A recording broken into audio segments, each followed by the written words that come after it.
साथियों नमस्कार, मेरा नाम है पूजा और चलिए शुरू करते हैं आज की एक छोटी सी बात। आज मैं आपको बताने वाली हूँ कि यदि आप पढ़ाई करते हैं तो पढ़ाई में आप और अच्छे कैसे बन सकते हैं। बेसिकली पढ़ाई करने के लिए हमें 4 से 5 चीज़ें ध्यान में रखनी चाहिए।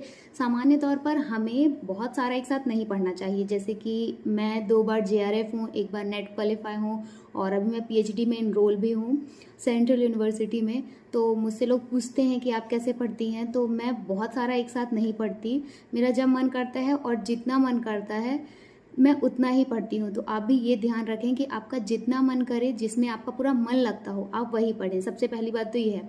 फिर दूसरा, आप खुद के नोट्स ज़रूर बनाएं, क्योंकि खुद के नोट्स बनाने से अगर उनका रिवीजन करना हो तो रिवीजन बहुत आसान हो जाता है। हम बहुत उसको जल्दी से अपने शब्दों में, हमारा लिखा हुआ रहता है, हमारे हाथ उस बुक में या उस जो भी हमारी कॉपी हो उसमें चले हुए रहते हैं, तो वो एक फ्लो रहता है, वो एक पर्सनल करेक्शन होता है। इसलिए खुद के नोट्स बनाएं।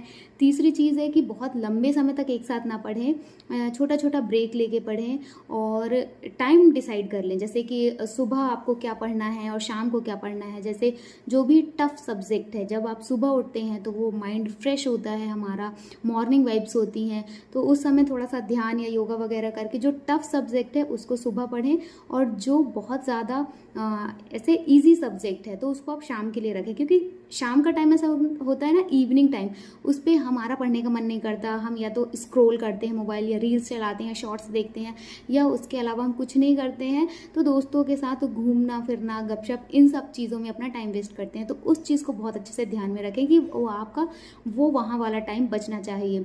और थर्ड जो सबसे बड़ी चीज़ है कि आप अपना एकदम स्पष्ट लक्ष्य रखें कि आपको पढ़ना क्या है। सपोज यदि आप SSC की तैयारी कर रहे हैं, यदि आप बैंक की तैयारी कर रहे हैं, रेलवे की तैयारी कर रहे हैं, या आप UGC नेट की तैयारी कर रहे हैं, या कुछ नहीं तो आप एक स्टूडेंट हैं और अपने 10th 12th के एग्ज़ाम्स की प्रिपरेशन कर रहे हैं, आप किसी भी क्षेत्र में, तो आप अपने स्पष्ट लक्ष्य को रखें और उसके पुराने पैटर्न पे आधारित जो पेपर हैं उस पेपर को देखें। उस पेपर में आपको बहुत सारी चीज़ें ऐसी मिलेंगी कि क्या रिपीट होती हैं और क्या बहुत ज़्यादा पढ़ के जाते हैं, वो तब भी एग्ज़ाम में नहीं पूछा जाता। तो उन सारी चीज़ों को कट आउट करें, क्योंकि जो बार बार रिपीट हो रही हैं, जो बार बार पूछी जाती हैं, वही चीज़ हर 1-2 साल में पूछी जाएंगी आगे भी, और जो 10 साल में एक बार पूछा जा रहा है उसके लिए आपको परेशान होने की बिल्कुल ज़रूरत नहीं है।